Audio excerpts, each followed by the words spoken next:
Iron Maiden documental no es nuestro, dijeron. ¿Sabías que el nuevo documental de Iron Maiden no fue hecho por la propia banda? Así como lo escuchas, y eso está generando polémica entre los fans más fieles del heavy metal. Quédate porque hoy te voy a contar qué hay detrás del Iron Maiden Burning Ambition, lo que dijo Steve Harris y por qué este documental podría sorprenderte o decepcionarte. Durante una reciente entrevista, el líder y bajista de la banda dejó algo muy claro. Este documental no es realmente de Iron Maiden, es sobre Iron Maiden. Y aquí es donde comienza lo interesante. Según Harris, el proyecto fue impulsado por terceros, no por la banda. Ellos participaron, sí, dieron entrevistas, colaboraron, pero no tuvieron el control creativo que normalmente tendría en un proyecto propio. Y eso en una banda tan perfeccionista como Maiden no es un detalle menor. Harris incluso dejó entrever que de haber sido decisión de la banda, el resultado habría sido diferente. No dio más detalles, pero esa frase deja mucho que pensar. ¿Estamos ante un documental fiel o ante una versión ajena a la historia? El documental lleva por título Iron Maiden Burning Ambition y llegará a los cines el 7 de mayo de 2026 por tiempo limitado.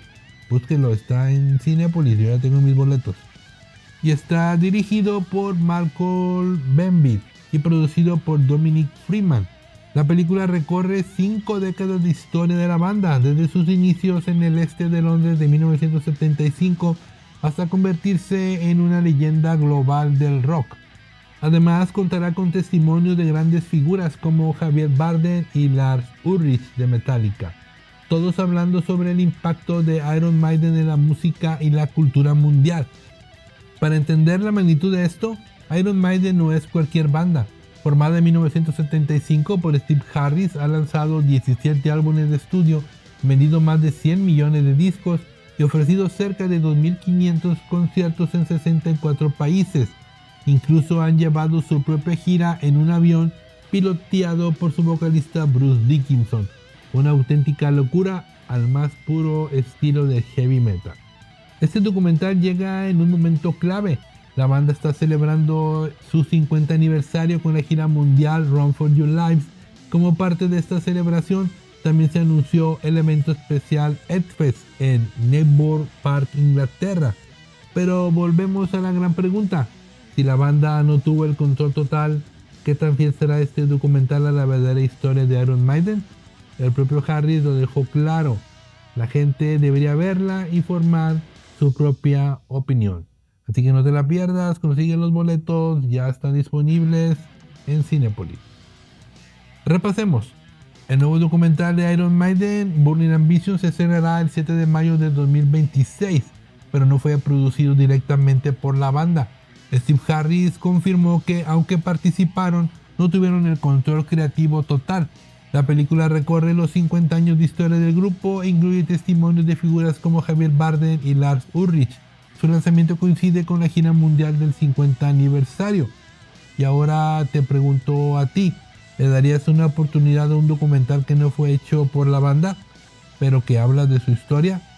Déjamelo en los comentarios. Y si te gusta el rock, las historias detrás de tus bandas favoritas y las noticias más importantes del mundo musical, comparte este video, dale like y suscríbete, porque aquí el rock nunca deja de sonar. Soy José Luis de Revistas de Rock en México y hasta aquí con esta noticia. Larga vida al rock. Saludos a todos. John Lennon, Power to the People, se estrena este 29 de abril del 2026. Este 29 de abril el mundo volverá a escuchar a John Lennon como nunca antes. Se estrena Power to the People, John y Yoko Live en New York City, una ambiciosa película concierto multipantalla que rescata uno de los momentos más importantes, intensos y políticos de la historia del rock. Estamos hablando de los legendarios conciertos One to One realizados el 30 de agosto de 1972 en el Madison Square Garden de Nueva York, donde John Lennon y Yoko Ono junto a la Plastic Ono Band e invitados especiales ofrecieron un show que con el tiempo se volvió mítico. Más de 40,000 personas llenaron el recinto en 2 presentaciones completamente agotadas. Pero esto no era solo música. El evento tenía un propósito claro: recaudar fondos para niños con discapacidades intelectuales y del desarrollo, logrando más de 1.5 millones de dólares en su momento, lo que hoy equivaldría a unos 11.5 millones en este 2026. Pero hay algo que hace esto aún más histórico. Estos fueron los únicos conciertos completos que John Lennon ofreció después de dejar a los Beatles. Una única noche, un único momento, un documento irrepetible, originalmente firmado en 1972 por el director multicámara Steve Gethard. Este material ha sido completamente transformado para su estreno en este 2026. La nueva versión está dirigida por Simon Hilton, editada por Ben Wainwright Pierce y producida por Peter Worsley, junto a Sean Lennon, quien además se encargó de la producción musical, asegurando una fidelidad total al legado de su padre. El sonido también ha sido llevado a otro nivel, con mezcla e ingeniería de Paul Hicks y Sam Gannon, logrando una experiencia mucho más inmersiva para nuevas generaciones. Y en cuanto al setlist, esto es oro puro. Lennon interpretando temas como New York City, Instant Karma, Imagine y Mother, con una energía cruda, directa y sin filtros. Yoko Ono aportando piezas como Don't Worry Kyoko y Open Your Box en una de sus etapas más experimentales, además de versiones electrizantes de clásicos como Come Together y Hound Dog. Y como cierre, un momento simplemente histórico: Give Peace a Chance, acompañado por invitados especiales como Stevie Wonder y otros artistas, convirtiendo el escenario en un verdadero acto colectivo. Pero este concierto es mucho más que un setlist.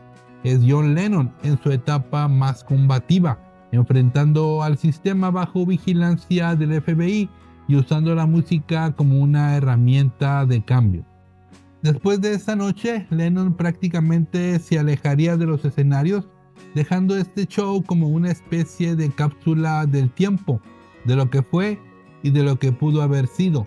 Por eso esta versión 2026 no es solo una restauración, es una relectura, una forma de entender a Lennon no como un ex-Beatle, sino como un artista, activista y figura incómoda para su tiempo.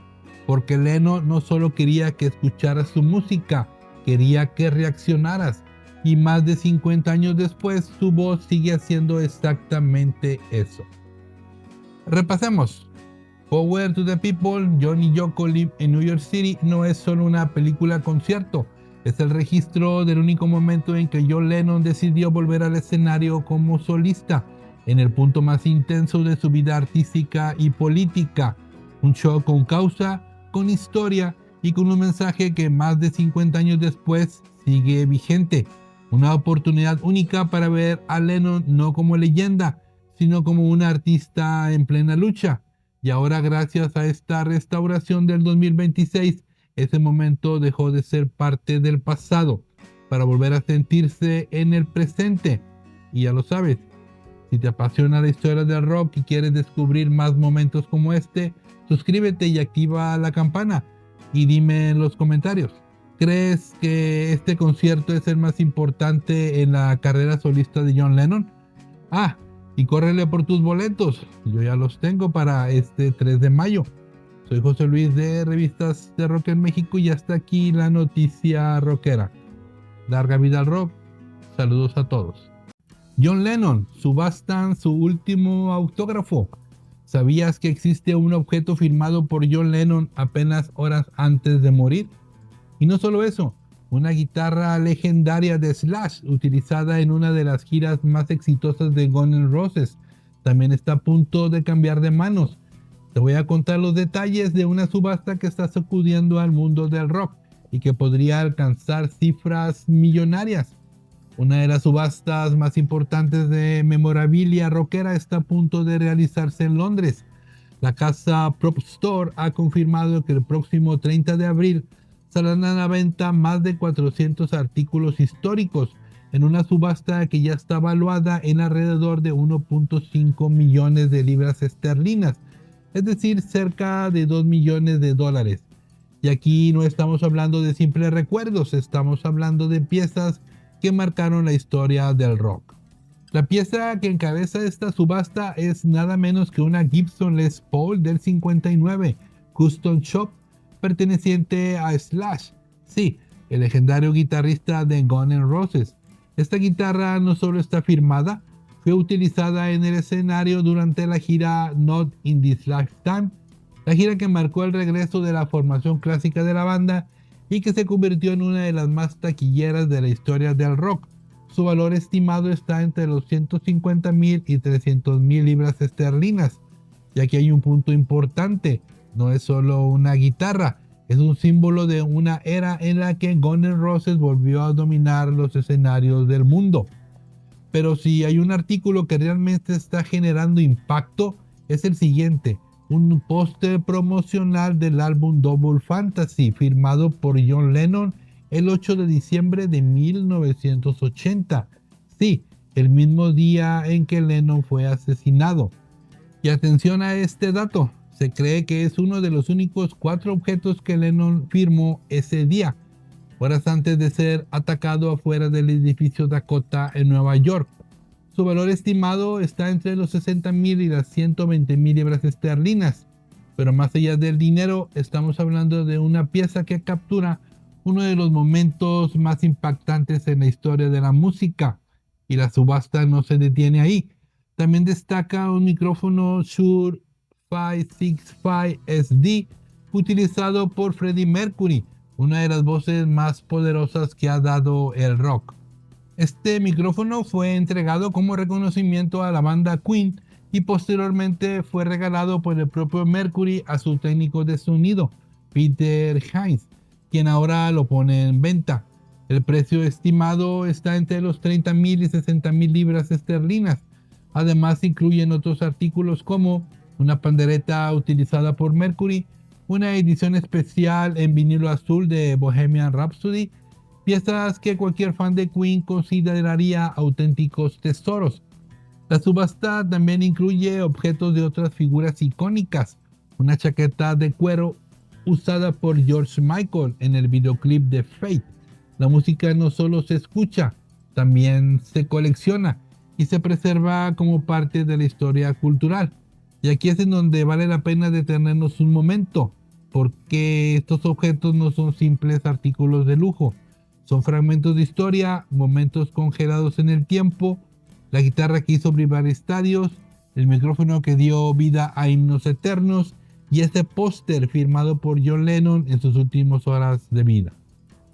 Repasemos. Una importante subasta en Londres pondrá a la venta más de 400 artículos históricos del mundo de la música, incluyendo una guitarra de Slash usada en gira, un póster firmado por John Lennon el día de su muerte y objetos de Freddie Mercury y Queen. La colección está valuada en cerca de 2 millones de dólares.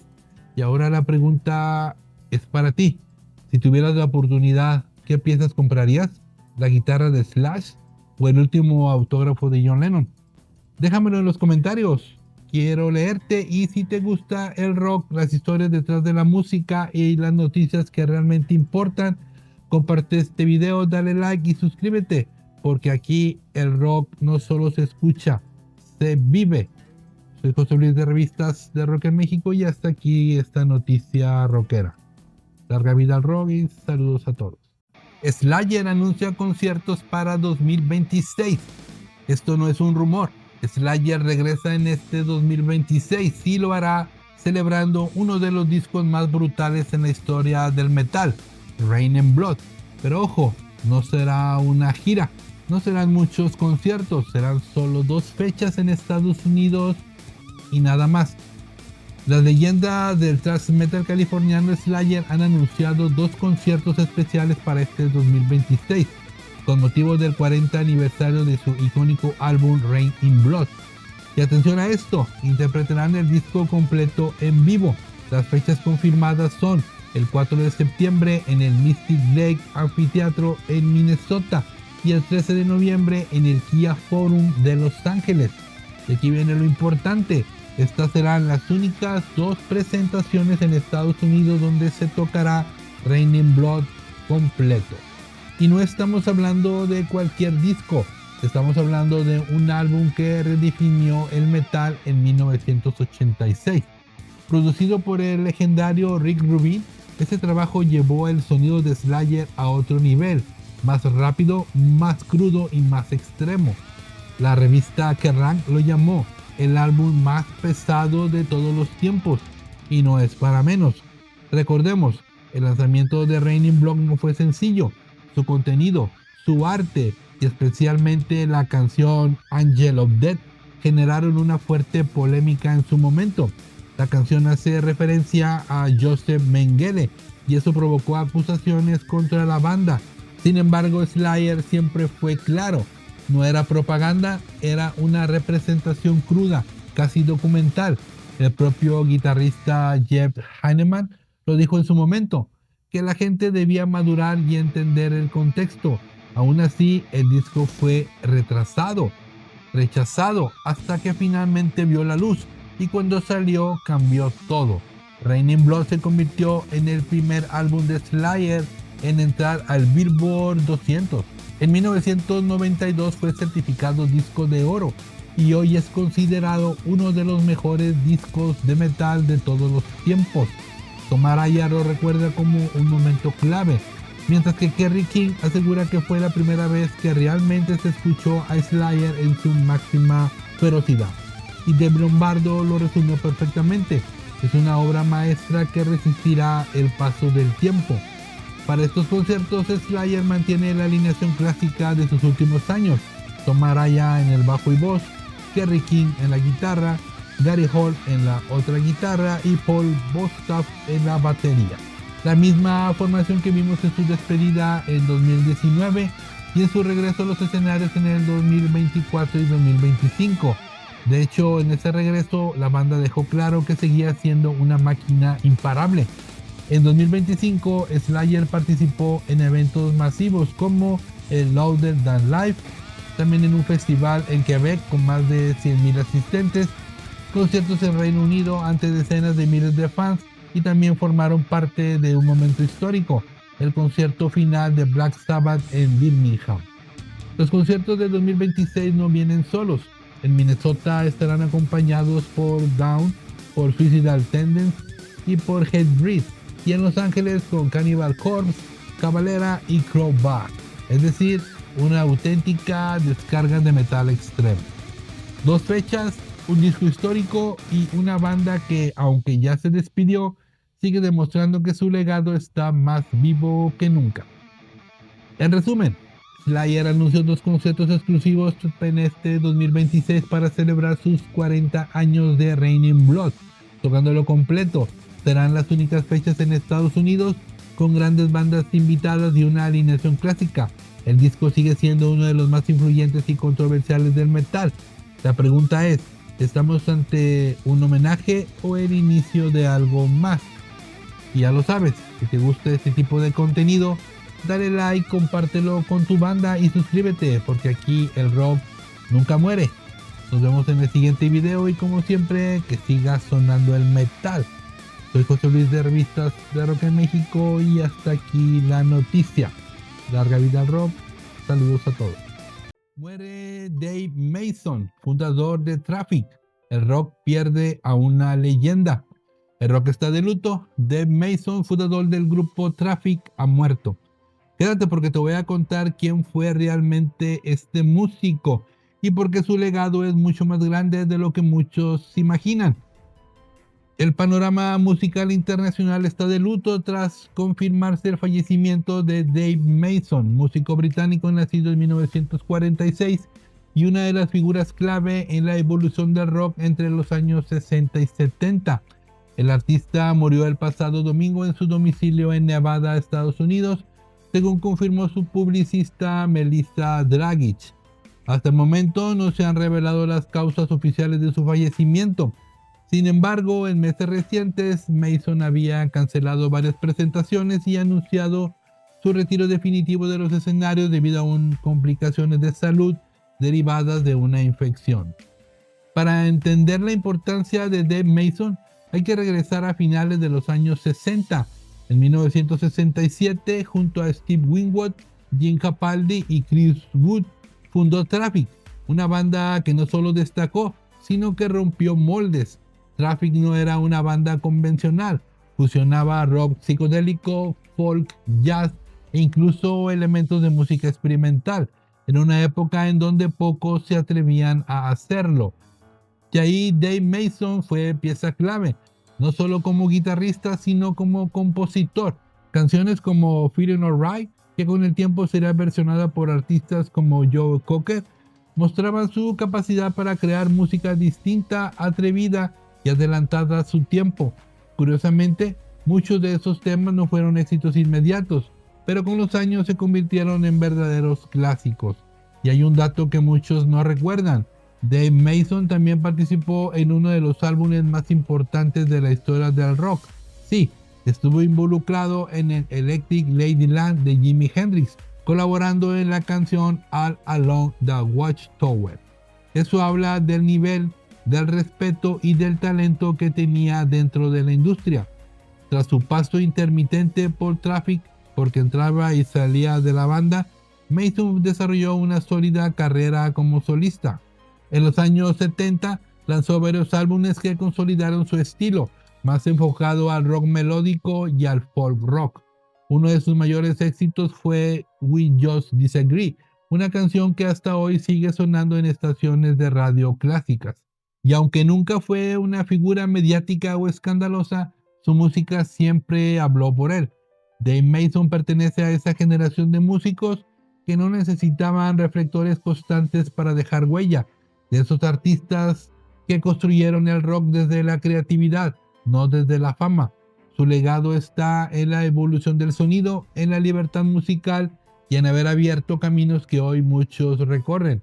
Hoy el rock pierde a uno de sus arquitectos silenciosos, un músico que quizá no siempre estuvo en los titulares, pero que fue fundamental para que el rock sonara como hoy lo conocemos.